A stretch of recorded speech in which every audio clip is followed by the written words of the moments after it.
kecil lagi ni. Buka je mas. Sebab dekat Public Gold kita boleh mula menyimpan masa awal ada surat beranak. Boleh So terus buka. Saya dah ingat tuan-tuan, sekarang anak saya dalam 3 orang dah ada akaun mas sendiri.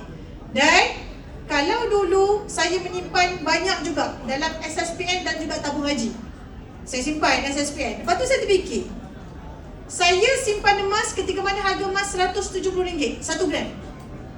Sekarang harga emas pernah hit RM700, betul tak? Hari ni 600 lebih kan hari ni untuk 1 gram. Lepas tu saya fikir tau, kalau aku simpan RM100 sebulan dalam SSPN, betul, jumlah tersebut akan bertambah. Lagi 10 tahun, lagi 20 tahun, jumlah tersebut akan bertambah. Tapi nilai duit kita makin lama makin jatuh. Okey, saya rasa rugilah kalau macam ni. Daripada saya simpan dalam SSPN, saya keluarkan sebahagian. Saya rasa saya simpan tak banyak pun lagi dalam balance dekat dalam tu. Saya simpan apa? Saya tukarkan pergi ke bentuk emas. Dan ingat, bila kita simpan emas, tak kisah untuk diri sendiri, untuk anak-anak kita, pastikan kita simpan emas dengan matlamat. Raya baru ni, beli duit raya, kita dah simpan emas untuk anak-anak kita. Kita nak beli baju raya, kita guna tak emas anak-anak kita? Tak kan? Kita nak tukar langsir baru, kita beli, kita guna ke emas anak-anak kita? Tak. Jadi maksudnya kita tak usik emas anak-anak kita. Okey? Dalam arti kata lain, apa yang berlaku? Semuanya kita akan guna duit kita sahaja. Sebab tu kena pasang matlamat. Kenapa kita simpan emas untuk anak? Saya, kalau tuan-puan tanya saya, banyak sebenarnya matlamat kita. Puan dah ini kan? Tu dah baby-baby ni. Okey tuan-puan, mungkin tuan-puan boleh guna untuk anak masa you. Apa lagi? Untuk anak start kerja. Apa lagi? Ni apa yang Intan jawab ni. Cepat, apa lagi?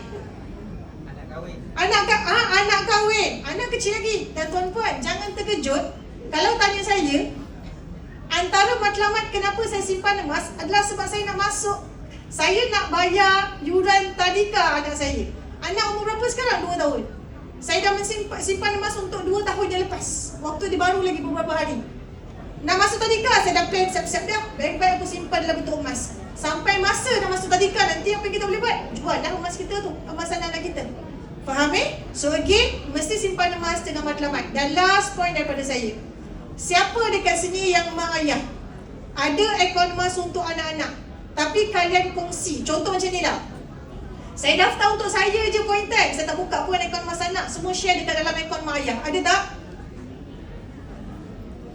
Laju tangan kan?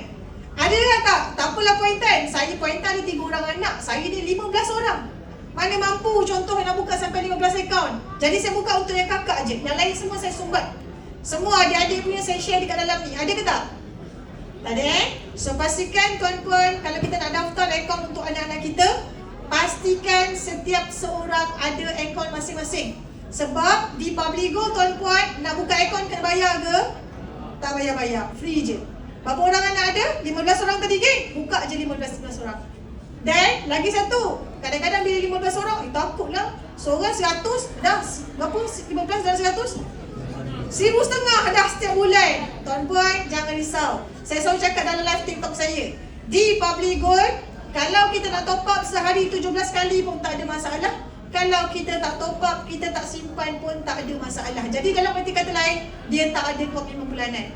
Okey? Jadi again, bagi sesiapa yang mungkin tuan-puan dah ada, walaupun katalah anak 5 orang, baru ada 3 orang, pergi daftar lagi 2 akaun tu. Kita mulakan simpanan emas untuk anak-anak kita hari ni. Mudah-mudahan tuan-puan, satu hari nanti mereka akan ada life yang lebih baik compared to kita sekarang. Jangan bandingkan dengan life orang lain, bandingkan dengan diri kita dulu. Kita do something lah dengan kehidupan anak-anak kita akan datang. Alright, saya rasa itu sahaja daripada saya. Terima kasih banyak. Okey, mana Tuan Syukri? Terima kasih Tuan Syukri.